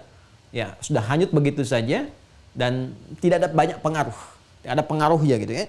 Tapi kalau cawannya kecil, ya, gelas yang kecil diberikan segenggam garam tadi, ya asin gitu. Ya. Nah, ini kalau orang Arab ingin mengatakan pada seseorang, ya silahkan jadi bagian dari keluarga, silahkan kemudian aksesnya mudah untuk mengerjakan apapun. Mohon ya, terima dengan kelapangan, dengan hati yang luas. Kami pun menerima Anda dengan kelapangan semuanya. Kalau ada kurang-kurang, mohon maaf ya. Di keadaan yang melapangkan semua hati, sehingga mudah menerima apapun respon dari tamu itu. Ya, kita mengatakan, Anda bagian dari keluarga, akses semudah-mudahnya, Anda ingin bersikap apapun, kami sudah melapangkan. Karena lapang ini mudah menerima apapun. Respon tamu begini, mudah diterima. Respon tamu begitu, mudah untuk diterima. Ini marhaban. Ya, karena itu orang Arab mengatakan bisodrin rahib. Dengan hati yang sangat lapang. Sadrun rahib. Hati yang lapang. Kalau kita ingin berusaha melapangkan hati, sehingga apapun yang datang, itu bisa kita terima. Mau diperintahkan, kita terima. Mau dilarang, kita terima. Ya kan? Mau diarahkan, kita terima. Pokoknya sami'na wa ata'na. Apapun yang diperintahkan, dikerjakan. Suasana untuk meluaskan hati, melapangkan sepenuhnya, sehingga mudah menerima apapun yang diarahkan kepada kita selaku objek, itu dirubah kalimat rahaba dalam bentuk tasydid pada huruf keduanya ini. Pada ha. Di rahaba yurahibu. Rahaba yurahibu. Yurahibu. Ya. Sedikit belajar ya. dari apa yang guru-guru kita pernah ajarkan, tasydid ini itu di ilmu sharaf nanti ada salah satu fungsinya untuk menunjukkan sebuah proses tadrij namanya. Ya. Proses yang berlangsung secara bertahap. Sedikit-sedikit. Sehingga dengan proses yang berlangsung sedikit-sedikit ini jadi merata, jadi baik dan sempurna. Ya. Al-Quran diturunkan secara berproses supaya diterima dengan enak, ya, tidak menjadi beban yang berat. Ya, lapang, enak, nyaman. Setelah kemudian terbiasa, mudah menerima yang banyak dan sempurna keseluruhannya. Hujan itu datang dengan bertahap, nggak langsung meratakan semua.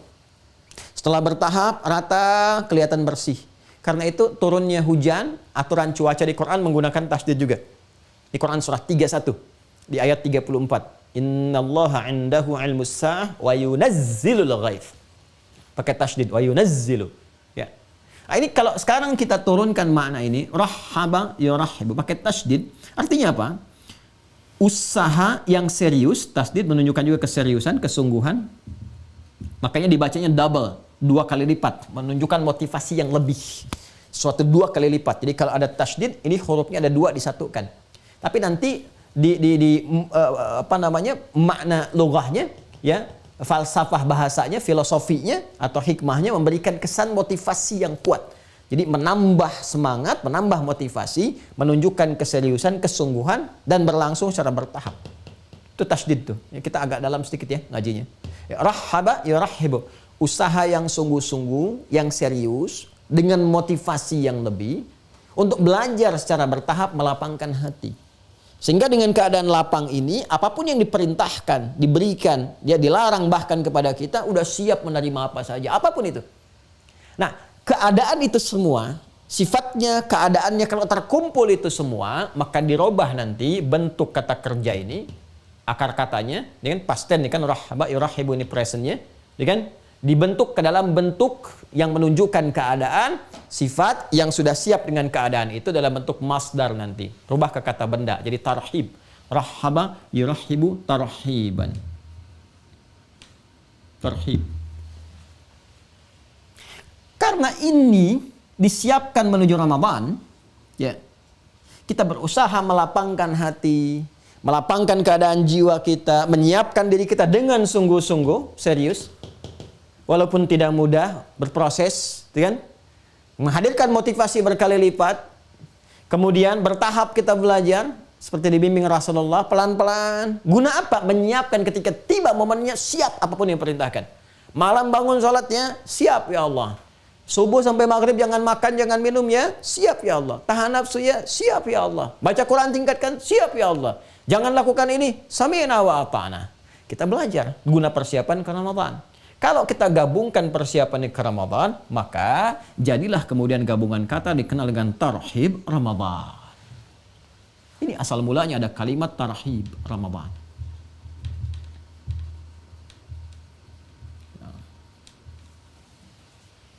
Nah, sekarang tahu ya? Ya kan? Selama ini kita dengar tarhib, ya kan? Jadi kalau sudah masuk tarhib, yang dibahas persiapan Ramadan. Ya, dari mana kita bisa mendapatkan suasana lapang itu sehingga kita bisa katakan ketika Ramadan tiba, marhaban. Ya, Allahumma ahillahu alaina bil yumni wal iman was salamati wal islam, rabbi wa rabbukallah, ya kan? Marhaban, marhaban ya Ramadan, ya kan? Marhaban, marhaban dan ya Ramadan, begitu tarawih absen. Ya, ini marhaban, marhaban Ramadan, begitu diminta tilawah ketinggalan, update status iya, update Quran tidak. Ya, jadi masalah itu bukan marhaban namanya. Jadi kalau sudah marhaban itu semua sudah lapang. Ya. Sehingga penting bagi kita untuk belajar bagaimana sih Nabi memberikan pedoman tarhib ini seperti apa dari Nabi. Ya, pedomannya bagaimana? Ini yang bisa kita lacak. Di sebelum Ramadan bagaimana Nabi mengarahkan, membiasakan, menunjukkan keistimewaan. Ini di malam ini ada apa keutamaannya? Di sahur itu keutamaannya ada apa? Kan? Saat berbuka bagaimana cara berbuka yang baik? Bagaimana cara menjalani puasa yang benar? Itu dibahas. Dan dipraktekkan dulu. Makanya kata Sayyidah Aisyah itu di bulan Sya'ban, banyak Rasulullah itu mempraktekkan puasa sunnah. Untuk memberikan kesan kepada umat, adaptasi dulu. Jangan sampai semangat-semangat, ya, tiba Ramadan, waktunya sahur, ngelihat berapa menit lagi buka. Sebenarnya berjalan tuh ngelihat perjalanan jam aja. Ya, baru sahur dan nanya buka. Jam berapa nanti maghrib? Itu baru sahur. Anda bisa kebayang nggak? Harusnya orang-orang yang sudah marhaban tuh sudah menikmati amalan, sudah siap tuh. Apa yang dia siapkan agenda untuk Ramadan ini? Dia siapkan. Nah, ini yang penting kita keluarkan. Apa yang ditunjukkan oleh Nabi di masa-masa ini? Bagaimana menguatkan kepada umat sehingga menghasilkan kualitas umat yang luar biasa. Dan momentum-momentum besar itu terjadinya dalam pelatihan Ramadan. Karena semua terlatih. Jasmani terlatih secara physically, itu kan? Akal terlatih, tajam itu. Jadi orang puasa itu ternyata akalnya tajam, makin lebih pintar. Puasa membuat lebih pintar. Ya. Kemudian fisik itu lebih semangat dan roh itu lebih kuat. Karena kan fungsinya roh dari dalam. Kalau rohnya bagus, semua bagus. Ya, karakter moralnya itu bagus, itu didorong akalnya kuat. Literasi banyak, karakter kinerjanya itu lebih kuat lagi. Makanya momen besar itu banyak terjadi saat Ramadan. Coba lihat perang Badar itu kapan terjadi? Saat Ramadan. Ya, Fathu Mekah. Ya, banyak turunannya. Jangan salah loh, ini Masya Allah ini Indonesia tuh anugerah luar biasa. Jadi saya tuh sering kali kalau membahas tentang ta'lim, ajaran Islam, itu selalu memberikan sisipan atau penguatan pada nilai-nilai kebangsaan. Karena banyak momentum besar itu diraihnya ya berdasarkan ada momentum-momentum besar di Islam. Ya, hari-hari besar Islam, hari-hari mulia. Ini kan kemerdekaan itu diproklamasikan hari apa? Jumat kan. Jangan salah, itu bulan Ramadan. Ramadan, jadi banyak hal. Ya, kalau kita mau jujur sih, mengambil momen-momen besar, ya misalnya hari libur ini, umat Islam Indonesia tuh khatam betul toleransi itu. Ya, momen apa yang kurang bagi kita? Di luar negeri itu, kalau kemanapun kita berada, rata-rata itu hari liburnya adalah hari-hari yang digunakan mereka untuk beribadah. Ya, kalau dalam bahasa kita bersyukur pada Tuhannya gitu kan.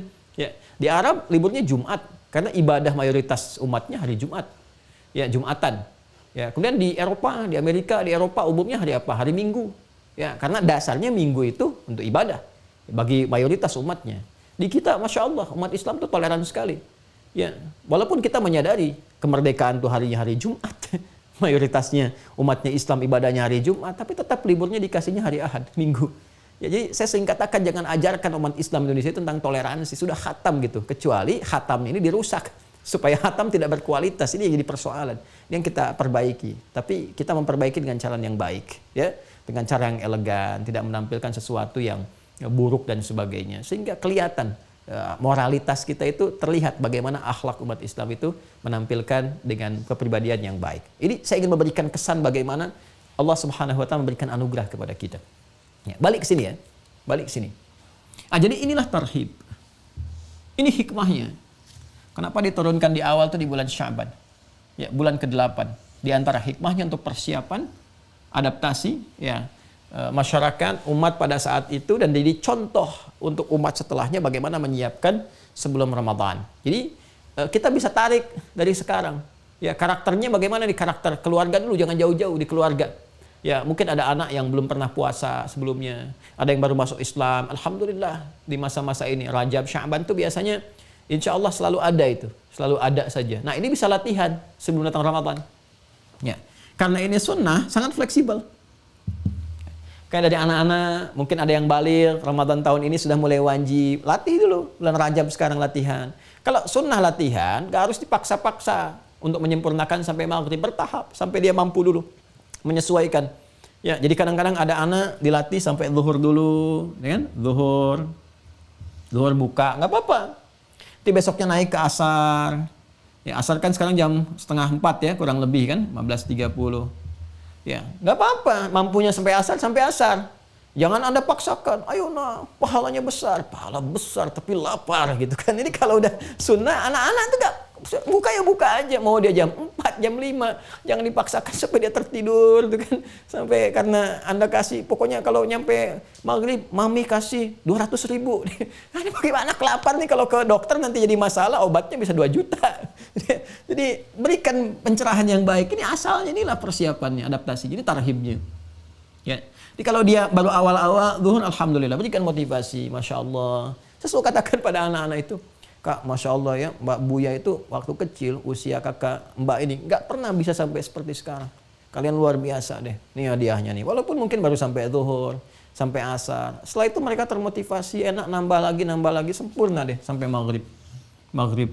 Jadi Rajabnya dapat, misalnya mereka membiasakan walaupun baru Senin dengan Kamis. Ketika masuk Sya'ban mulai tambah sedikit lagi, Ramadan khatam. Khatam. Jadi ketika masuk Ramadan itu bukan latihannya, Ramadan bukan lagi latihan. Ramadan sudah siap mengeksekusi. Ya. Nah, sekarang tugas kita saat ini adalah untuk menurunkan ini. Pedoman seperti apa yang Nabi sampaikan kepada umat beliau sebelum masuk Ramadan itu, yang memberikan motivasi kepada umat untuk menyiapkan diri dengan serius, sungguh-sungguh secara bertahap guna menuju Ramadan itu. Apa yang disampaikan Nabi? Bagaimana Nabi memberikan motivasi? Seperti apa memetakkan program sehingga saat Ramadan itu jelas. Ya, kita nggak gampang ketika masuk Ramadan. Jadi orang Islam itu harus tahu apa yang mau dikerjakan. Dia tahu mengukur sahur jam berapa karena dia sudah punya agenda. Di antara sahur itu, setelah sahur menuju subuh, dia tahu apa yang harus dia kerjakan. Bagaimana dia mengatur tarawih yang enak di malam hari, dia sudah siapkan. Bagaimana dia menyiapkan agenda setiap hari sampai selesai Ramadan, dari mulai fajar itu sampai dengan ke maghrib, dia sudah tahu apa yang dia kerjakan. Ya, sehingga jangan sampai Anda pergi, orang dulu bekerja juga, tapi nggak ada yang menghabiskan waktunya di musola untuk istirahat. Masuk kantor, masuknya yang dicari musola untuk tiduran, nunggu sampai selesai, ya. Kemudian menyampaikan dalil dengan hadis palsu, ya, niyamus shaimi ibadatun, tidurnya orang puasa itu adalah ibadah. Ya. Jadi kalau tidurnya jadi ibadah, bagaimana dengan enggak tidurnya? Itu kebanyakan tidur, banyak yang hilang ibadahnya, itu hadis palsu itu. Ya, tidurnya orang puasa ibadah itu hadis palsu. Baik. Walaupun nanti ada makna-makna hikmah di balik tidur orang ibadah. Ya, karena nanti ada orang yang memang dia membiasakan tidur, tapi motivasinya meninggalkan maksiat, bukan untuk tidur, meninggalkan maksiat. Ada yang menarik tuh, ada beberapa kalangan di antara ulama itu, ketika ditanya, kok banyak tidur? Syekh katanya kan, tidur saya dengan tidur Anda beda. Kamu tidur untuk istirahat, saya tidur untuk meninggalkan maksiat. Bayangkan tuh. Tapi dia sudah menata hidupnya. Di waktu ibadah dia bangun, waktu kerja dia kerja, selalu begini pakai tidur. Kehidupannya memang begitu aja dia tata, karena dia turunkan orientasi hidupnya itu orientasi hidup akhirat. Turunkan ke dunia, apa yang menjadikan saya bisa tersupport untuk hidup. Saya pilih pekerjaan ini. Ya, saya nggak akan pedulikan orang. Yang penting saya kerja untuk hidup saya tata untuk keluarga saya. Dia jalani itu sampai dia meninggal. Jadi dia bikin skema kehidupan. Dia bikin kemudian alurnya. Dia petakan waktunya. Jam sekian saya ibadah, jam sekian saya kerja, jam sekian saya aktivitas, sekian saya makan, sisanya saya pakai tidur. Dan niat tidurnya menghindari maksiat. Ya. Jadi kalau orang sekarang tidur ya tidur gitu kan. Nah ini menarik nih ya, pola orang dulu tuh. Makanya saya sering motivasi ya, kita biasakan, saya, Anda, kita. Cobalah baca buku-buku dulu tuh. Ya, saya lihat literasi sekarang, saya kan suka menyempatkan ya untuk ke toko-toko buku itu. Dari mana aja yang besar, yang biasa ini saya suka datangi. Suka lihat tuh buku-bukunya. Saya sangat sedih kalau melihat literasi sekarang itu, jauh kualitasnya, jauh. Kadang-kadang orang nulis itu asal jadi aja gitu. Apa yang diharapkan dari situ? Jadi sekarang tidak memberikan edukasi. Buku-buku sekarang umumnya, ya walau nggak semuanya, walau tidak semuanya, itu tidak mementingkan kualitas. Yang penting kadang-kadang gimana dilihat judulnya supaya laku. Orientasinya materi aja, dia nggak memberikan sebuah kesan edukatif. Ya, ini yang harus kita gali lagi. Saya lebih senang baca buku-buku dulu itu, karena inspiratif sekali. Kisah orang-orang soleh, 40 kisah orang ini begini. Ya, saya kira patut dikembalikan itu. Ini kan kalau sudah kualitasnya menurun, itu memberikan kesan tentang citra keadaan orang di masa kini. Jadi bahaya kalau sampai penulisnya cendekiawannya hanya ngejar urusan materi, tidak sampai ke kualitasnya. Ini bahaya. Karena tidak memberikan kesan edukatif kepada masyarakat yang membacanya. Ya. Jadi teman-teman, kembali ke sini ya. Mohon maaf ya kalau sedikit kadang kita ingatkan, karena saya sering dapat pertanyaan, Ustaz referensinya di mana? Ini di mana? Akhirnya apa yang saya lakukan? Saya menghimpun aja dulu. Saya beli aja buku-bukunya dulu yang ada. Dan kita lihat, lalu kita rangkum jadi satu. Insya Allah Anda bisa dapatkan. Yang makna ayat puasa itu dari 2012, itu paling lama buku yang saya tulis. 9 tahun baru kemudian dicetak itu. Ya, luar biasa, perjalanannya cukup panjang. Perjalanan cukup panjang. Itu kurang lebih 7 tahun lah. 7 tahun sampai 9 tahun ada kematangan. Mau dicetak, dapat ini lagi dan sebagainya. Itu sesuatu yang sangat menarik. Makanya dalam nanti kita akan lihat. Kita akan kaji ya secara mendalam. Nah ini teman-teman yang akan kita turunkan. Ya, dari mulai pedomannya seperti apa yang Nabi kerjakan, persiapannya bagaimana, dan alhamdulillah kita bahkan belum masuk Sya'ban, kita masih di Rajab saat ini. Di Rajab. Ya, Rajab itu kan ta'zim. Ya, ta'zim seakar dengan tarjib, Rajabun Mudhar. Bulannya disebut Rajab, maknanya disebut tarjib. Tarjib. Bimakna ta'zim. Bimakna at-ta'zim. Ya. Suatu yang agung, yang besar. Yang diagungkan oleh kaum Mudhar pada saat itu untuk menjaga keagungannya. Tuh, maka di tarjib ini kita melakukan tarhib sejak jauh-jauh hari. Karena kematangan diri kita beda dengan umat-umat yang dulu. Ya, masa Nabi itu, bulan Sya'ban itu turun, butuh sebulan karena jiwanya sudah sami'na wa ata'na. Ya, sudah hatam, akidahnya sudah kuat, diperintahkan apa aja sudah siap, tinggal adaptasi saja. Umat sekarang kan sami'na wa nanyaina. Kami dengar, kami tanya, gitu kan. Sami'na wa sa'alna. Ya, kami dengar, kami masih konfirmasi dulu. Ini persoalannya, makanya perlu waktu yang lebih. Akan lebih baik di Rajab disempurnakan dulu. Kuatkan dulu hatinya, cawannya diperluas dulu, dilebarkan dulu. Lalu belajar pelan-pelan, ikuti pedomannya. Ramadan kita sudah siap. Kalau orang-orang dulu itu Ramadan sudah meminimalkan ya pengajian itu. Karena semua udah ngaji sendiri, ilmunya sudah ada. Ya, ustadz-ustadz itu libur. Sebetulnya Ramadan tuh pada libur, ulama libur, nggak ada yang ngisi taklim, pada libur semua. Nah, sekarang ulama rame gitu kan. waktu Ramadan malah rame. Ya, ada yang kultum, ada yang ini nggak ada yang salah, nggak ada masalah gitu. Tapi yang jadi persoalan adalah memang umatnya baru belajar saat itu, ini masalahnya. Ya. Sekarang kan eranya udah luar biasa hebat, bagus. Ada teknologinya, ada rekamannya, ada macam-macamnya. Jadi kesempatannya udah lebih luas. Wah, dan hisabnya sudah lebih berat lagi. Kenapa? Karena semua akses informasi dibuka. Ya, mungkin nanti saat hisab kan pertanyaannya udah lain lagi tuh. Kamu sudah bisa akses YouTube, kenapa nggak lihat ceramah? Ayo loh, mau jawab apa tuh? Ya. Dulu zaman-zaman umat dulu mungkin pertanyaannya pertanyaan biasa tuh. Ya, zaman awal masa Nabi, catatan dibuka. Ya, ditanyanya ada Rasul, ada ini, kenapa nggak beriman? Ya, zaman-zaman kini mungkin boleh jadi pertanyaannya tuh akan berbeda-beda sesuai dengan eranya, tapi substansi esensinya sama. Kenapa nggak beriman? Saya nggak tahu ya Allah, kalau ada Islam. Kamu ini sudah ada. Gimana tuh kalau nanti pertanyaannya? YouTube ada katanya, ada ceramah, ustadznya banyak di situ. Ya. Kemudian udah ada fasilitas Zoom, nggak bisa offline, ada online. Kenapa kamu nggak akses juga? Mau jawab apa? Hah? Karena itu saya kira penting bagi kita untuk melengkapi ini semua. Ini pengantar ya. Kan lihat di judulnya pengantar kan, pengantar fikih Ramadan. Jadi saya antarkan dulu ke sini. Nah dari sini kalau sudah kita paham, sudah mengerti kenapa sih harus belajar sekarang, nggak nanti saja, ya kan? Kita sudah dapatkan jawabannya. Inilah sunnahnya.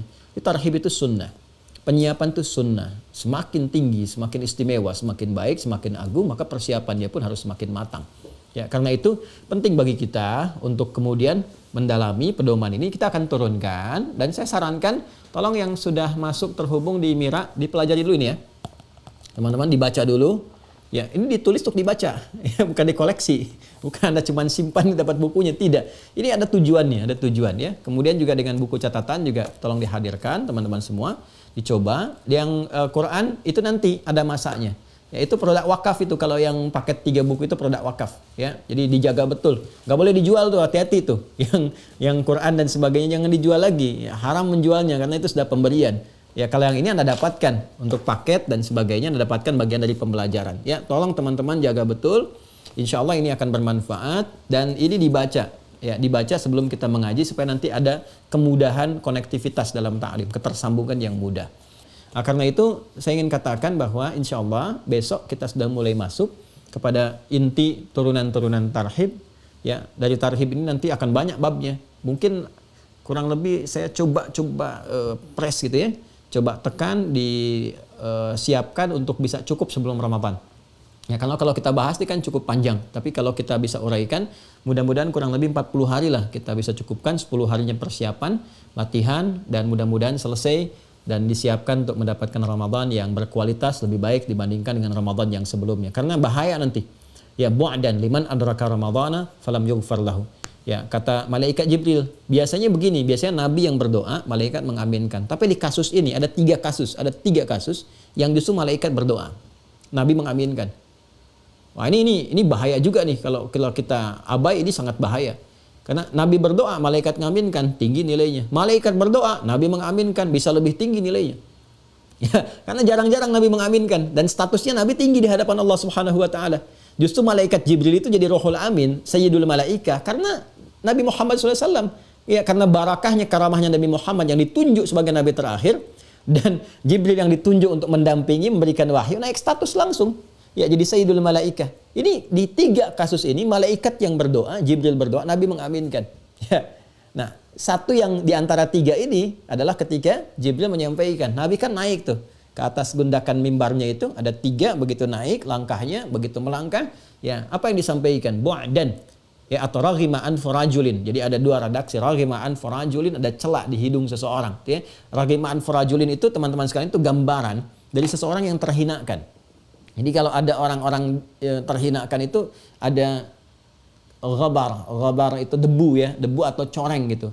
Ya, bisa di hidungnya atau di wajahnya atau apa ya. Itu ada 2 sifat. Jadi sifat pertama karena perjalanan jauh, sifat kedua karena memang kotor.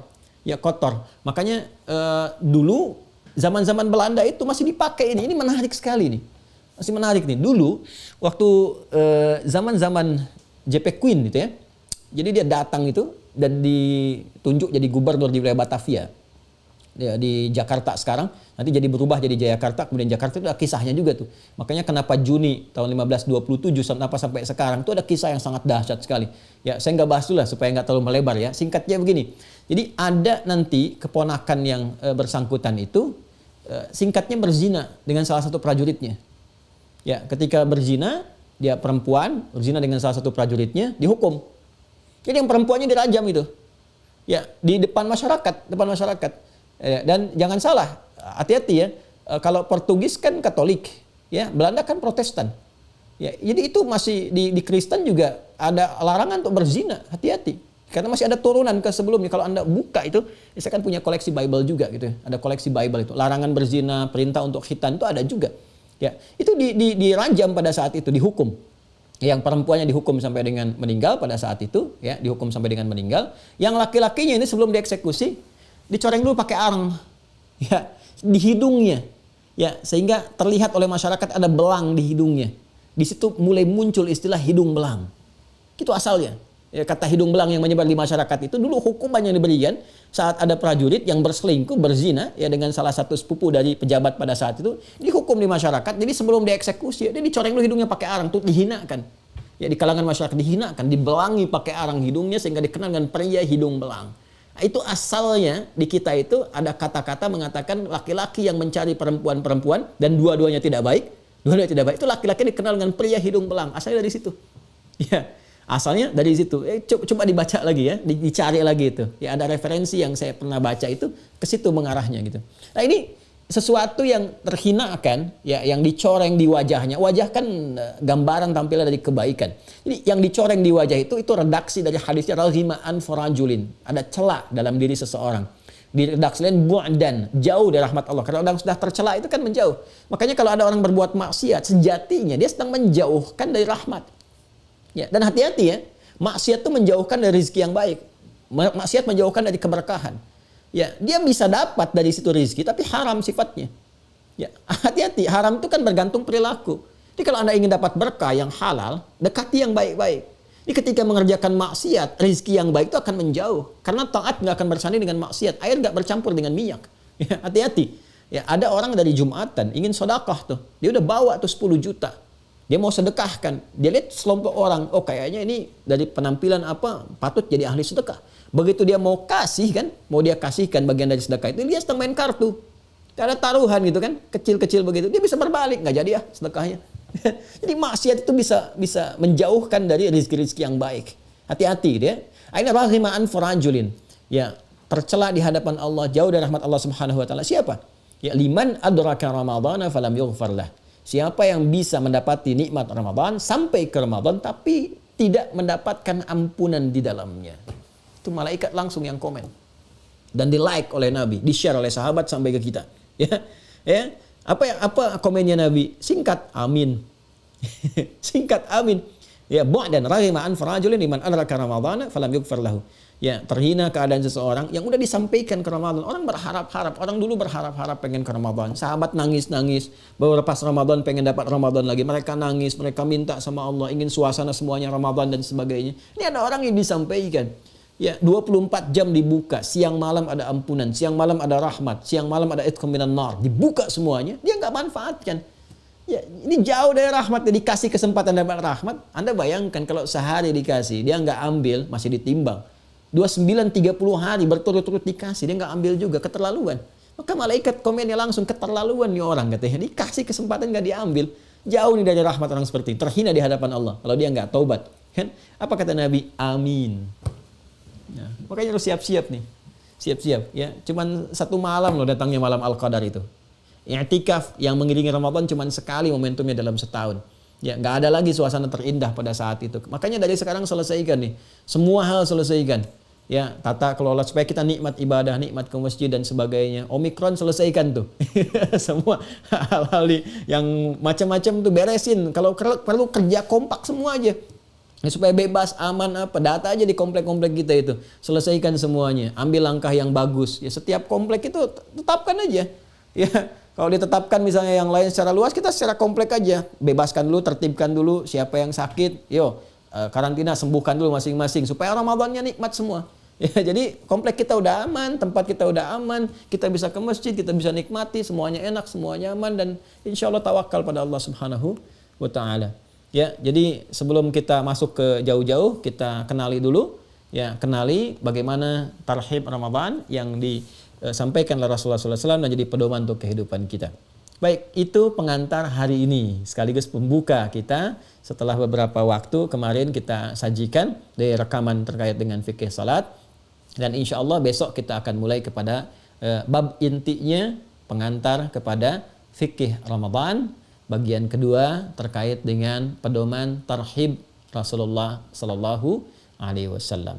Terima kasih atas perhatiannya. Mohon maaf segala hal yang kurang berkenan untuk diterima, itu kekurangan saya pribadi, mohon dimaafkan. Kalau ada hal yang sekiranya perlu saya perbaiki, mohon disampaikan supaya ada kesempatan bagi saya untuk memperbaiki dan bisa menampilkan yang lebih baik seperti hal-hal yang mungkin Anda harapkan. Dan mohon berkenan memaafkan sekali lagi kalau apa yang saya sampaikan belum bisa memuaskan atau menghadirkan kenyamanan bagi Anda yang mendengarnya, karena itu kemampuan saya dan memang saya menyampaikan tidak untuk memuaskan satu dua orang, tapi menunjukkan satu kebenaran yang boleh jadi itu yang kami dapatkan. Kalau benar sesuai ukuran Al-Quran dan hadis silahkan diterima seperti ulama mengajarkan. Kalau tidak tepat itu kesalahan saya, mohon dimaafkan, diperbaiki, dan semoga Allah yang maha sempurna menyempurnakan apa yang telah kita pelajari. Allahumma taqabbal minna innaka antas sami'ul alim wa tub 'alaina innaka antat tawwabur rahim. Allahumma rabbana atina fid dunya hasanah wa fil akhirati hasanah wa qina adzabannar. Allahumma barik lana fi hadha syahr Rajab ya Allah ya arhamar rahimin, wa barik lana fi Sya'ban idza kunna hayyan fi dzalika ya arhamar rahimin, wa balighna Ramadan kama tuhibbu wa tarda. Wa sallallahu ala sayyidina Muhammad wa ala alihi wa sahbihi ajma'in. Wa akhiru da'wana subhanakallahumma wa bihamdika nashhadu an la ilaha illa anta nastaghfiruka wa natubu ilaik. Wa akhiru da'wana alhamdulillahi rabbil alamin. Assalamualaikum warahmatullahi wabarakatuh.